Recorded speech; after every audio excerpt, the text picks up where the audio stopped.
அவிசுவாசத்தை குறித்து பேசி வருகிறேன். விசுவாசம் இருதயத்தில் இருக்க வேண்டும், அவிசுவாசத்தை அகற்ற வேண்டும்.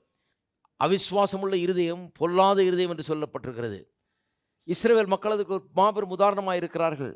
தேவன் அவர்களை விடுவித்து நலமும் விசாலமான பாலும் தேனும் ஓடுகிற தேசத்துக்கு கொண்டு போகிறேன்னு சொன்னார். ஆனால் அவர்களால் போய் சேர முடியல. 40 வருஷத்துக்கு பிறகும் கடவுள் அவங்களை கைவிட்டல, கடவுள் போக விடாமல் பண்ணிடல. அவர்கள் தங்களுடைய அவிசுவாசத்தினாலே போக மாட்டாமல் போயிடுச்சு, போக முடியாமல் போயிடுச்சு அவங்களால. ஏனென்று சொன்னால் அவிசுவாசம் அவ்வளவு பொல்லாதது. நம்முடைய முன்னேற்றத்தை அது தடுக்கிறது, நம்ம அழித்து விடுகிறது, நம்ம ஒன்றுமில்லாமல் ஆக்குகிறது. அவிசுவாசத்தை குறித்து ரொம்ப ஜாக்கிரதையாக இருக்கணும். இந்த பொல்லாத இறுதி உங்களில் இருக்காமல் நீங்கள் எச்சரிக்கையாக இருங்கள், ஜாக்கிரதையாக இருங்கள்னு வேதம் சொல்லுகிறது. அப்போ அவிசுவாசம்னா அது எப்படி இருக்கும் அதுதான் காண்பித்து வருகிறேன். அது எப்படிப்பட்டது நம்மளுக்கு தெரியுமா? அவிசுவாசம் இருந்தால் கண்டுபிடிச்சிடலாமா? அவிசுவாசம் எப்படிப்பட்டது என்பதை குறித்து போதித்து வருகிறேன். இஸ்ரவேல் மக்களை ஒரு பெரிய உதாரணமாக பவுல் சொல்கிறார். புதிய ஏற்பாட்டில் 1 கொரிந்தியர் 10 சொல்லுகிறார், இதெல்லாம் நமக்கு முன்மாதிரியாக நடந்தது, இதெல்லாம் பார்த்து நாம் கற்றுக்கொள்ள வேண்டும் என்று சொல்லுகிறார். 8 கர்த்தர் அதை குறித்து சொல்லும்போது சொல்கிறாரு, இவர்கள் என்னை 10 முறை சோதித்தார்கள். அதாவது ஏன் போல பாலும் தேனும் ஓடுற தேசத்துக்கு ஏன் போய் சேரலை, ஏன் வாக்குத்தத்தத்தை அடையவில்லை என்பதற்கு காரணம் சொல்கிறாரு. என்னை 10 முறை சோதித்தார்கள்ன்றார்.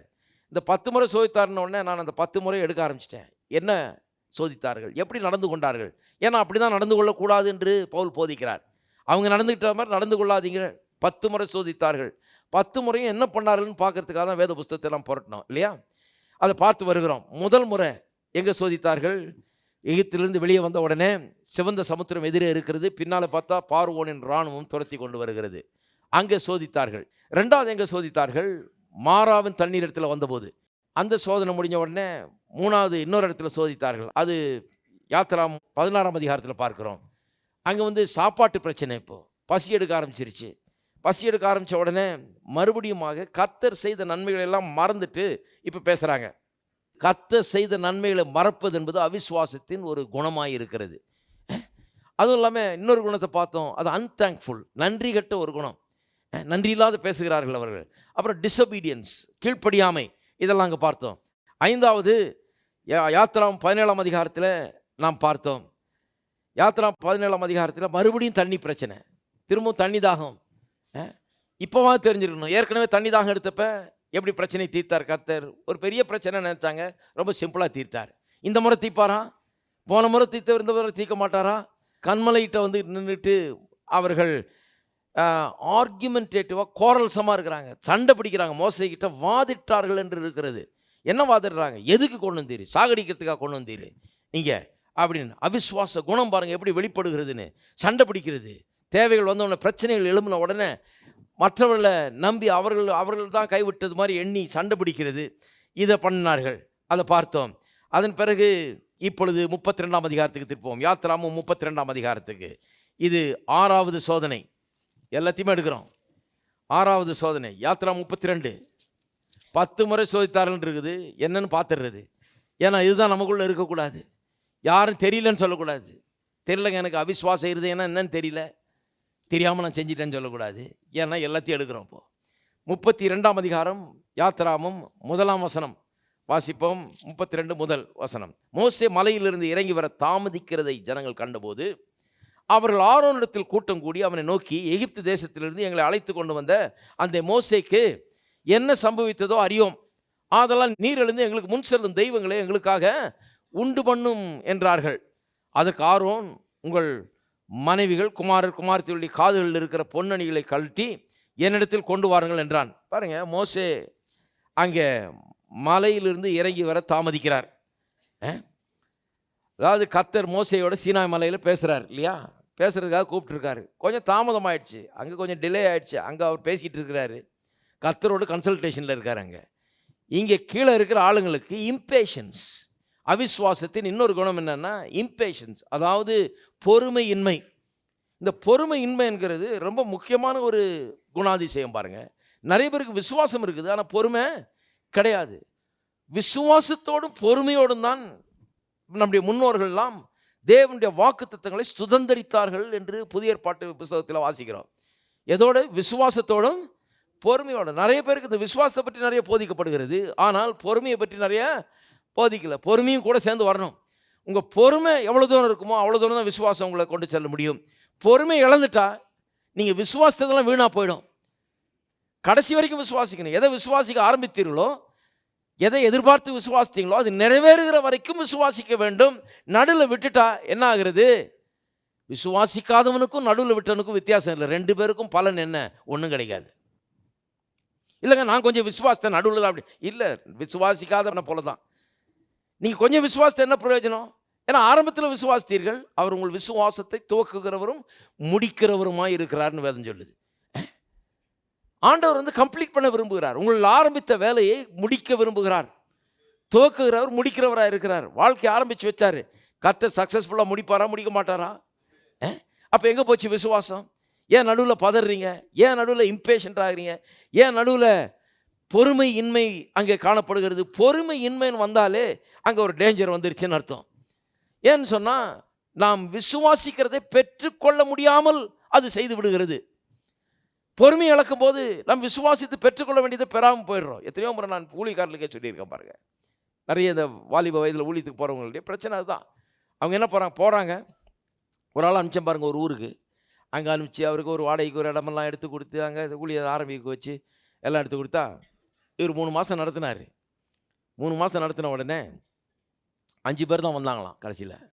இவருக்கு நினைப்பு, இவர் போன உடனே பெரிய பில்லி கிராம், இவர் 10,000 பேர் உடனே கூடிடுவாங்கன்னு நினைப்பு. போன உடனே ஒரு ஆளும் வரல. எங்கெங்கேயோ இப்போ அலைஞ்சி தேடி என்னத்தையோ பண்ணி எல்லாம் பண்ணி கடைசியில் 5 பேர் தான் வந்திருக்காங்க. 3 மாதமாக நடத்துகிறார் 5 பேர் தான் வர்றாங்க. 5 பேர் தான் வந்தாலும் ஒரே கடுப்பு இவருக்கு என் மேலே. இந்த தண்ணி இல்லாத காட்டுக்கு என்ன அனுப்பிச்சிட்டாரு. அவங்க ஊர் தான் அது, நான் வேற எங்கேயும் அனுப்பலை. இவர் அங்கேருந்து தான் வந்தார், அவங்க ஊருக்கு தான் அனுப்பிச்சேன். எல்லாம் பண்ணி கொடுத்தா அரன்னு சொல்கிறாரு, எனக்கு அங்கே பிடிக்கலைங்க. ஏன் பிடிக்கல? 3 மாதமாக நான் செய்கிறேன், எவ்வளோ நல்லா செய்கிறேன், 5 பேர் தான் வர்றாங்க, அதனால எனக்கு பிடிக்கல. இப்போ என்ன பண்ண போறீரு? நீங்கள் வேற ஆளை போட்டுங்க, நான் போகிறேன். வேற ஆள் நான் ரெடியாக இருக்கிறாங்கட்ட. நான் சொன்னேன் வேற ஆள்லாம் ரெடியாக இல்லைப்பா. நான் சொன்னேன் இன்னொரு 3 மாதத்துக்கு நீ ஒன்றும் பயப்படாத, உன் தேவையெல்லாம் நான் பார்த்துக்கிறேன், நீ ஒன்றும் விசுவாசிக்கவே வேணாம் போ. உனக்கு சாப்பாடு இருக்குதா இல்லையா, உனக்கு வாடகை இருக்குதா இல்லையா, அதை நான் பார்த்துக்கிறேன். வாடகை நான் கொடுத்துட்றேன், சாப்பாட்டுக்கு நான் கொடுத்துட்றேன், எல்லாம் கொடுத்துட்றேன். இன்னொரு 3 மாதம் இருங்க. இன்னொரு 3 மாதம் இருந்துட்டு பிறகு நான் அதுக்குள்ளே இன்னொரு ஆளை ஒழுங்கு பண்ணுறேன், அப்புறம் போனேன். ஏன்னா பொறுமையின்மை இப்போ பெரிய போன உடனே பெரிய இதாகிடணும். அப்படியே பெரிய பிரமாதமான பிரசங்க உடனே இவங்க போஸ்டர் அடித்து ஒட்டி விளம்பரப்படுத்தி இவரை பெரிய பிரபலமாக்கி இவர் அடுத்த நாளே பெரிய இதாகிடணும். ஏன்னா இப்போ படித்து முடிச்சிட்டார் இல்லையா, பட்டம் வாங்கிட்டார். நான் சொன்னேன் இன்னொரு 3 மாதம் இரு, நான் பார்த்துக்கிறேன் எல்லாத்தையும், நீ ஒன்றும் விசுவாசிக்கணும், பேசாமல் உட்காந்து சாப்பிட்டு ஞாயிற்றுக்கிழமை தோறும் பிரசங்கம் பண்ணு, வர ஆளுக்கு 2 பேர் வந்தாலும் சரி 5 பேர் வந்தாலும் பிரசங்கம் பண்ணு, நான் பார்த்துக்கிறேன், அதுக்கப்புறம் நான் வேற ஆளை போட்டுக்கிறேன் அப்படின்னு. அந்த 3 மாதத்தில் பார்த்தீங்கன்னா அங்கே ஒரு பெரிய க்ரூசேர் வைக்கிறதுக்கு ஒரு வாய்ப்பு வந்தது. அந்த ஊரில் போய் ஒரு பெரிய க்ரூசேர் வச்சோம் பாருங்கள். அந்த ஊரே கலங்குற மாதிரி ஒரு பெரிய க்ரூசேர், அவ்வளவு பெரிய கூட்டம், அங்கே அவ்வளோ பெரிய காரியங்களை கர்த்தர் செய்தார். அந்த க்ரூசேரை வச்சு இவங்க ஊரில் வச்சு இவர் எல்லாருக்கும் அறிமுகப்படுத்தி வச்ச உடனே ஆள் கொஞ்சம் நல்லா பிரசங்கம்லாம் பண்ணக்கூடிய ஆள். ஏன்னா இங்கே இருந்தவர், இங்கே படித்தார், இங்கே கொஞ்ச நாள் இருந்தார், கொஞ்சம் ஆர்வமெல்லாம் இருக்குது, நல்ல ஆள் தான். ஆனால் பொறுமை தான் இல்லை. விசுவாசமெல்லாம் இருக்குது, ஆனால் பொறுமை இல்லை. அப்படி பண்ணுவேனாக்கும் இப்படி பண்ணுவேனாக்கும், நான் இதாக்கும் அதாக்குன்னுவார், ஆனால் பொறுமை தான் இல்லை. அந்த கூட்டம் முடிஞ்சு இவரை இன்ட்ரடியூஸ் பண்ணி விட்டேன். இவர் என்ன பண்ணார், ஒவ்வொரு வெள்ளிக்கிழமையும் அங்கே ஸ்பெஷல் மீட்டிங் வைக்க ஆரம்பிச்சிட்டாரு. வச்சா ஒவ்வொரு வெள்ளிக்கிழமையும் 100கணக்கான மக்கள் கூட ஆரம்பிச்சிட்டாங்க. ஒரு மைதானத்தில், இவர் கோயில் பக்கத்துலேயே ஒரு ஓப்பன் கிரவுண்டில் வைக்க ஆரம்பித்தார். ஒவ்வொரு வெள்ளிக்கிழமையும் ஆட்கள் கூட ஆரம்பிச்சிட்டாங்க. கூட ஆரம்பித்த உடனே சபையில் ஏராளமாக மக்கள் வர ஆரம்பிச்சாங்க. கொஞ்ச நாளில் பார்த்தீங்கன்னா ஒரு 300-400 பேர் சபைக்கு வர ஆரம்பிச்சிட்டாங்க. நான் அப்புறம் ஃபோன் பண்ணி கேட்டேன், என்னப்பா போறியாப்பான்னு. அண்ணே மன்னிச்சிருங்க, நான் ரொம்ப தப்பு பண்ணிட்டேன், இனிமேல் அடித்து விரட்டினீங்கனாலும் நான் போக மாட்டேன். நான் தான் சொன்னேன், இன்னொரு 3 மாதம் நீ பொறுமையாக காத்து இல்லைன்னா எவ்வளோ பெரிய மிஸ்டேக் ஆகிருக்கு, நீ வாழ்க்கையில் ஒரு பெரிய ஆசீர்வாதத்தை இழந்து போயிடுவேன். 3 மாதம் போட்டேன், இன்னொரு 3 மாதம் இருக்க முடியாதா, இன்னொரு 1 வருஷம் இருக்க முடியாதா? அப்போ கர்த்தர் ஒரு காரியத்தை காமித்து நம்ம ஒரு இடத்துக்கு அனுப்பிச்சு ஒரு காரியத்தை செய்ய சொன்னார்னா விசுவாசம் மட்டும் இருந்தால் போதாது, பொறுமையும் இருக்க வேண்டும். பொறுமையோடு இருந்து தான் கர்த்தர் காண்பித்ததை நாம் அடைய வேண்டும். பொறுமையாக இருந்தால் எல்லாம் நடக்கும்.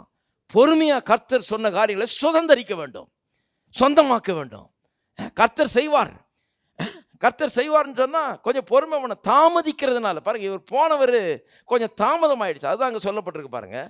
அவர் வர தாமதித்ததுனால், தாமதிக்கிறதை ஜனங்கள் கண்டு, தாமதிக்கிறத கண்ட உடனே என்ன பண்ணாங்க, கொண்டு வா நமக்கு முன்னால் செல்றதுக்கு தெய்வங்களை உண்டாக்குவோம் என்று சொல்லி எல்லாம் என்ன பண்ணிட்டாங்க, திட்டம் போட ஆரம்பிச்சிட்டாங்க. உடனே ஆரோன் வந்து உங்கள் மனைவி குமார்த்தியுடைய காதுகளில் இருக்கிற பொன்னணிகளை கழற்றி இடத்துல கொண்டு வாருங்கள் என்றான். நிறைய பேர் இதை பிடிச்சிக்கிட்டாங்க. ஏன் நகை போடக்கூடாதுன்றதுக்கு ஒரு சென்சிட்டிவ் சப்ஜெக்ட் இது. ஏன் நகை போடக்கூடாதுன்னு பார்த்தீங்களா? அந்த பொன்னணிகள்லாம் இருந்ததுனால தானே அதை கழட்டி தானே அவன் எல்லாம் நான் இதை பண்ணான், விக்கிரகங்களை பண்ணாங்க. ஆகவே தான் கர்த்தர் அதை போடக்கூடாதுன்றாரு. கிடையாது, கொடுத்ததே கர்த்தர் தானே. அவர் நான் மிஸ்டேக்காக பண்ணார்? சும்மா இருந்தவனே போய் பக்கத்து வீட்டிலலாம் கலெக்ட் பண்ணி வாங்க சொன்னார். வெள்ளி பொண்ணெல்லாம் என்ன பண்ணார், கலெக்ட் பண்ணி வாங்க சொன்னார். எதுக்கு வாங்க சொன்னார்? முதலாவது எத்தனையோ வருஷங்களாக அடிமைகளாக வேலை செஞ்சு இவங்களுக்கு எவ்வளோ கூலி பாக்கி இருக்குது. அவங்க எல்லா அரியரிசியும் ஒரே நாளில் கலெக்ட் பண்ணி கொடுத்தாரு கர்த்தர். அது எப்படி கரெக்ட் பண்ணி கொடுத்தாரு? அவன் நாணயத்தை கொண்டாந்து இங்கே வாங்கியா மாற்ற முடியாதவன், ஒன்றும் செல்லாது. கரெக்டாக கோல்டு அண்ட் சில்வராக கலெக்ட் பண்ணி கொடுத்துட்டாரு. எங்கே போனாலும் மாற்றிக்கலாம். எல்லா ஃபாரின் எக்ஸ்சேஞ்ச் பிளேஸ்லையும் மாற்றலாம். அது எந்த நாட்டிலையும் மாற்றலாம், எங்கும் செல்லும். வாங்கி கரெக்டாக கொடுத்துட்டாரு. ஆகவே கிளம்பும்போது அவனுங்க ஓட்டாண்டியாக இருந்த ஆளுகள்லாம் பணக்காரன் ஆகி எல்லாம் கழுத மேலே எல்லாம் எல்லாத்தையும் ஏற்றி மூட்டையை ஏற்றி வெள்ளியும் பொண்ணும் ஏற்றிக்கிட்டு ஓவர் நைட் பணக்காரன் ஆகி எல்லா அரியர்ஸும் வந்துருச்சு பாருங்கள். கர்த்தர் அதுக்கு எத்தனை வருஷத்துக்கு பாக்கி கலெக்ட் பண்ணி கொடுத்தாரு தெரியுமா உங்களுக்கு? 370 வருஷம் அடிமைகளாக இருந்தாங்க அவங்க. கர்த்தர் எல்லாம் கணக்கு பார்த்து கரெக்டாக வச்சு வட்டியும் முதலுமா வாங்கி கொடுத்தாரு.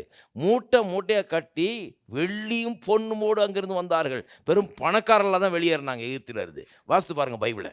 ஹலோ, சிலர் சொல்கிற மாதிரி நான் ஏழை தான், வனாந்திர பயணத்திலே சென்று கொண்டிருக்கிறேன், கர்த்தர் என்ன வனாந்திர பாதை, அப்படி வரல. அவங்க எல்லாம் அவன் வனாந்திர பாதையில் தான் வந்தான்னு பேர். ஆனால் கழுத நிறையா மூட்டையாக எல்லாம் வெள்ளியும் பொண்ணையும் லோட் பண்ணிக்கிட்டு வந்திருக்கான். ஏன் கர்த்தர் அதை கொடுத்தாருன்னு சொன்னால் இவனுக்கு கூலி பாக்கி, அதுவும் இல்லாமல் நாளைக்கு கர்த்தருக்காக அது பயன்படும். ஆசிரிப்பு கூடாரம் கட்டும்போது எல்லாம் வெள்ளி பொண்ணெல்லாம் கொண்டாடினார். எல்லாரும் பொண்ணை காணிக்கையாக கொடுத்தாங்க. எல்லாரும் கோல்டு ஆஃபரிங் கொடுத்தாங்கன்றது. கோல்டை கொண்டாந்து காணிக்கையாக கொடுத்தாங்க. எல்லாம் கோல்டு இல்லாத ஆளே கிடையாது. ஹலோ, அந்த மாதிரி கர்த்தர் தான் கலெக்ட் பண்ணி கொடுத்தாருங்க. இவன் தப்பாக யூஸ் பண்ணால் அது கர்த்தர் என்ன பண்ணுவார்? தப்பாக யூஸ் பண்ணதுனால அது தப்பாகிடாது. கை தப்பு பண்ணதுனால கையை அப்படியே வெட்டி போட்டுறது இல்லை, கை வேணான்றது இல்லை இல்லையா? அதை ரைட்டாக யூஸ் பண்ணணும், சரியாக யூஸ் பண்ணணும் இல்லையா? அப்போ ஜனங்கள் எல்லாரும் தங்கள் காதுகளில் இருந்த பொன்னணிகளை கலற்றி ஆரோனிடத்தில் கொண்டு வந்தார்கள். பாருங்கள், நல்ல காரியத்துக்கு கொண்டு வானா ரொம்ப கஷ்டமாக இருக்குது சிலருக்கு. ஆனால் இந்த மாதிரி இடக்க முடக்கா பண்ணுறதுக்கு எல்லாம் காதணியெல்லாம் கரெக்டாக ரெடியாக கொண்டாந்துட்டான் பாருங்கள். ஆஃபரிங் எடுக்கிறதா கரெக்டாக வந்துடுது. எல்லாம் கொண்டாந்து கொடுக்குறான். அவர்கள் கையிலிருந்து அவன் அந்த பொன்னை வாங்கி சிற்ப கருவியில் கருப்பிடித்து ஒரு கன்றுக்குட்டியை வார்ப்பித்தான். அப்பொழுது அவர்கள், இஸ்ரவேலரே, உங்களை எகிப்து தேசத்திலிருந்து அழைத்து கொண்டு வந்த உங்கள் தெய்வங்கள் இவைகளே என்றார்கள். என்ன இது பாருங்க, ஜீவனுள்ள கர்த்தர் ஒரு திருமணம் கொண்டாந்துருக்காரு வெளியே, இவ்வளோ பெரிய அற்புதங்களை செய்திருக்கிறாரு. ஒரு கன்றுக்குட்டியை வார்ப்பித்து உங்களை எகிப்திலிருந்து கொண்டு வந்த தெய்வங்கள் இவைகளே என்று சொல்லுகிற அளவுக்கு இவர்கள் பின்மாறி போய் அந்த அளவுக்கு பொறுமை இழந்து அந்த அளவுக்கு அவர்கள் பொல்லாத ஒரு அவிசுவாச இருதயம் உள்ள ஜனங்களாக இருந்தார்கள் என்பதை இந்த வேத வசனத்திலே நாம் வாசிக்கிறோம். அப்போ அது ஒரு சிம்பல், அதாவது ஒரு சைன் ஆஃப் அன்பிலீஃப், இம்பேஷன்ஸ், பொறுமையின்மை. பொறுமை இல்லாத ஆளுகளை பார்த்தீங்கன்னாலே அவிசுவாசத்தின் அடையாளம்னு பேர். அங்கே சிலத்து ஊழியக்காரர் பார்க்கலாம், 6 மாதத்தில் ஒன்றும் நடக்கலாம், போடுங்கய்யா 6 மாதம் பார்க்குறேன், இல்லைன்னா வேறு ஏதாச்சும் இருந்தாலும் போகவே போகாதுன்றது. நான் வேணாம். எப்படிப்பட்ட ஆள் போகணும்? 6 மாதம் இல்லை, 6 வருஷமானாலும் சரி, 60 வருஷமானாலும் சரி, கடவுள் என்னை எங்கே போக சொன்னாரோ, எங்கே இருக்க சொன்னாரோ, என்ன பண்ண சொன்னாரோ அதில் உறுதியாக நின்று வெற்றியை பார்க்குற வரைக்கும் நான் விடுறதில்லை. வெற்றியை நான் எடுப்பேன், வெற்றியை உண்டாக்குவேன். அங்கே அப்படிங்கிற ஆட்கள் தான் தேவை. அப்படிப்பட்ட மன உறுதி உள்ள ஆட்கள் தான் தேவை. இங்கே இருக்கிற எத்தனையோ விசுவாசிகளை தான் அனுபவிச்சிருக்கிறாங்க. சிலர்லாம் தொழில் தொடங்கணும்னு சொல்லி, எனக்கு தெரியும், 1-2 வருஷம் 3 வருஷம் லோன் கிடைக்காம, அது கிடைக்காம, இது கிடைக்காம, எல்லாம் கஷ்டப்பட்டு இருக்கிற காசெல்லாம் செலவாகி அப்படியே உட்காந்துட்டு இருந்து பொறுமை இழந்திருக்கலாம். ஆனால் அவங்க பொறுமை இழக்கலை. இன்றைக்கி பொறுமை இழக்காதனால இன்றைக்கி எத்தனையோ கோடி ரூபாய்க்கு பிஸ்னஸ் பண்ணுற அளவுக்கு உயர்ந்திருக்கிறார்கள். ஏன்னா பொறுமை இழக்கலை. எதை விசுவாசித்தார்களோ, எதை நாடினார்களோ, எதை விசுவாசிக்க ஆரம்பித்தார்களோ அதை அடையிற வரைக்கும் அவர்கள் விசுவாசத்தை விட்டு கொடுக்கல. பொறுமையாக இருந்து 2 வருஷம் ஆனாலும் சரி, 3 வருஷம் ஆனாலும் சரி, 4 வருஷம் ஆனாலும் சரி, நின்று நான் செய்தே ஆவேன், கண்டிப்பாக அதை பெற்றுக்கொள்வேன். கால தாமதம் ஆகிறதுனால நான் நம்பிக்கை இழக்க போகிறது இல்லை. இந்த கால தாமதம்ன்றது ஒரு பெரிய ட்ரிக்கு பாருங்க. அதை பிசாசு நல்லா யூஸ் பண்ணிக்கிறான். ஏன் இவ்வளோ நாள் நம்பின, என்ன ஆச்சு உனக்கு அப்படின்னு. பொறுமை தேவை. அப்போ பாருங்க, இவங்க அதுக்குள்ள ஒரு கன்றுக்குட்டியை வார்த்து, இந்த தெய்வங்கள் தான் உன்னை எகிப்திலிருந்து கொண்டு வந்தேன்னு சொல்ல ஆரம்பிச்சான். ஆரோன் அதை பார்த்து அதற்கு முன்பாக ஒரு பலிபீடத்தை கட்டி, நாளைக்கு கர்த்தருக்கு பண்டிகை என்று கூறினான். மறுநாள் அவர்கள் அதிகாலையில் எழுந்து சர்வாங்க தகன பலியில் இட்டு சமாதான பலியில் செலுத்தினார்கள். பின்பு ஜனங்கள் புசிக்கவும் குடிக்கவும் உட்கார்ந்து விளையாட எழுந்தார்கள். அப்பொழுது கர்த்தர் மோசேயை நோக்கி, நீ இறங்கி போ, எகிப்து தேசத்திலிருந்து நீ நடத்தி கொண்டு வந்த உன் ஜனங்கள் தங்களை கெடுத்து கொண்டார்கள். அவர்களுக்கு நான் விதித்த வழியில் அவர்கள் சீக்கிரமாய் விட்டு விலகினார்கள். இவங்க தாமதம்ன்றாங்க, கர்த்தர் சொல்கிறார் ரொம்ப சீக்கிரம்ன்றார், இன்னும் கொஞ்சம் வெயிட் பண்ணியிருக்கணுன்றார்.